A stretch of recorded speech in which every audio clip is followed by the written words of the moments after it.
Alright everyone, we are doing a recording for the use of our macro for our X-ray absorption spectroscopy data. Let's get right into it. I'm going to click on our Igor Pro, get that fired up. I'm also going to bring up a folder which has our BLI 511 analysis. I'm going to go ahead, click on that guy, open it up, and compile. I'm going to go into the macros, initiate, update, and then set BL82. You guys are familiar with that. Then we're going into load waves, going down to spec dat scan.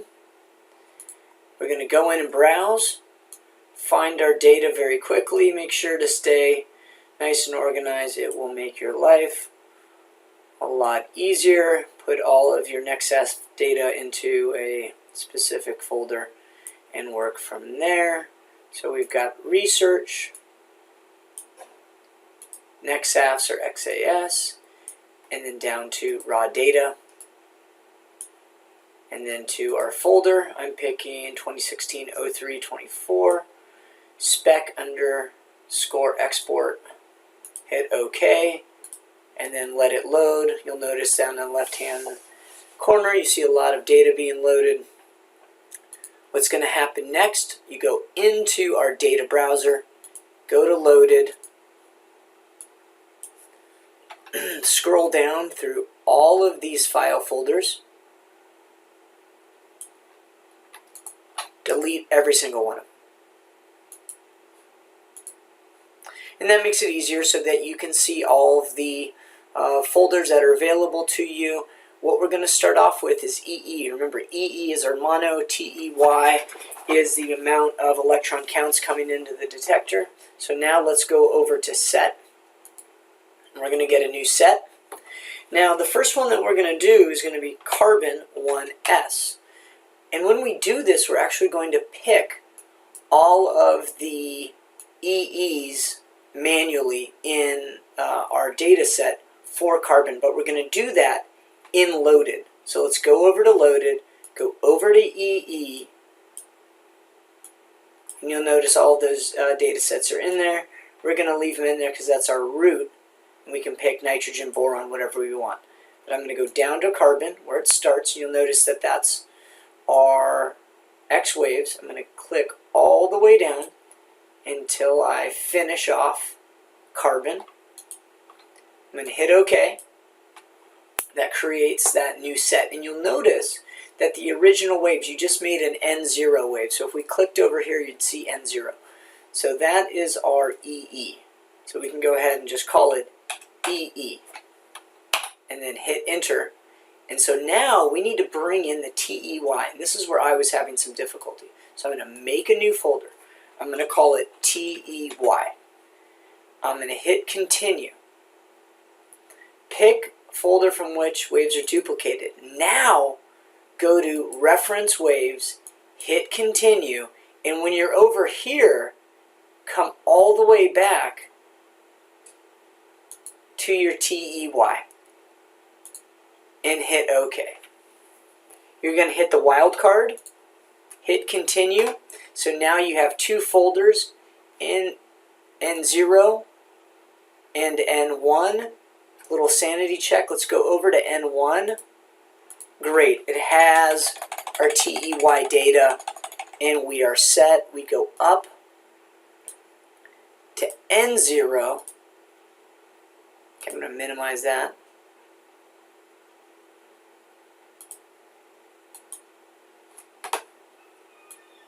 Okay, it doesn't like that. Anyway, we'll go over and then make our new folder where we're going to do our interpolation.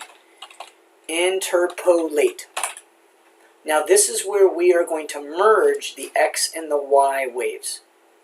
Hit continue. Pick folder from which waves are duplicated or special task. At this stage it doesn't really matter. We're going to go N1 TEY. We could do N0 also because we're going to end up manipulating this interpolation file anyway.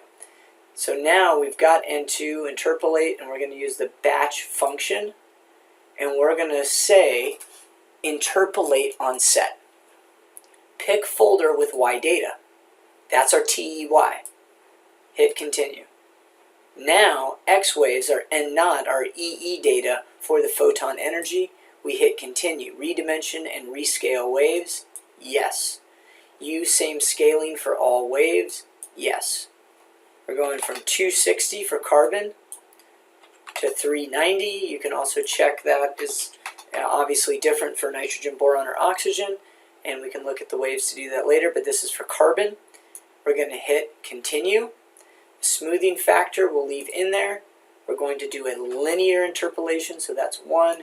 Hit continue, and our work has been done. Now you'll notice we now have N2. N2 is our interpolated data set. Now what I'm going to do right here is I'm going to click on a couple of these and display them. So you can believe that I actually did the work with the correct X and Y waves. I'm going to go over to graph, I'm going to say packages, and I'm going to say make traces different. I'm going to go into the rainbow mode, and we're all rainbowed up. Everything looks pretty. Now we've got interpolated data. Let's do a linear background subtraction. Let's see if this works. It may not work, but let's see if we can do it. A couple of these guys already have relatively small backgrounds, but let's see if we can do some additional work. So in the set, we create our data folder, and then under our norms, that's all of the work that we're doing. So we say new folder. I'm going to call this one linear BG 260 390, and I'm going to hit OK. Now the work is going to be done on our interpolated data. I hit continue. Now I go into batch function after I've created that guy, and now do sublinear BG on set. The linear background is going to be from 260 to 390. We hit continue. Now if I go back, remember this is an N3, so you didn't see any changes right here. The changes are actually going to be in N3. And if I go ahead and click and drag across a couple of those guys that I recently did the work on, you'll notice that on this data set that we ended up having, some of them because of linear background effects, it got a little wonky, but on most of them, our background worked correctly, and we're in that area where we're supposed to have our linear background subtraction. The next thing that we'll do after that is some atomic normalization, but I will leave that for later so that we don't have a long video. But from here, we are well on our way to doing batch displays of data and batch processing of our data sets. Now, if I wanted to do atomic normalization, the next thing that I would do is go norm, new folder, atomic norm, hit continue. We're going to duplicate from our linear background because that's where we're doing our work, and I'd hit OK. From there, I can go ahead and go to our next batch function, which is norm area on set. In the range again, I did it incorrectly last time. It should be the small number to the high number. The normalization, I've seen anything from 1 to 1,000. Right now, I'm just going to go ahead and pick 1,000. I go back to N4 where my data set is sitting. I'm going to go ahead, click on a couple of pieces of data, and display. It looks like that number must be a little off. You'll notice that the numbers are extremely small, but that's okay, we can work with that. So that will cover loading the data, making the EE waves, the TEY waves, interpolation, and the linear background of subtraction. When everything is looking good, we should have a perfect linear background, and then this area right over here in the high energy regime should cross at a value of 1. So that's what I have for you right now, and please use that to process your data. If you happen to be using our recent data from June or July, it's the same process, and we'll go with that. So I'm signing off. See ya.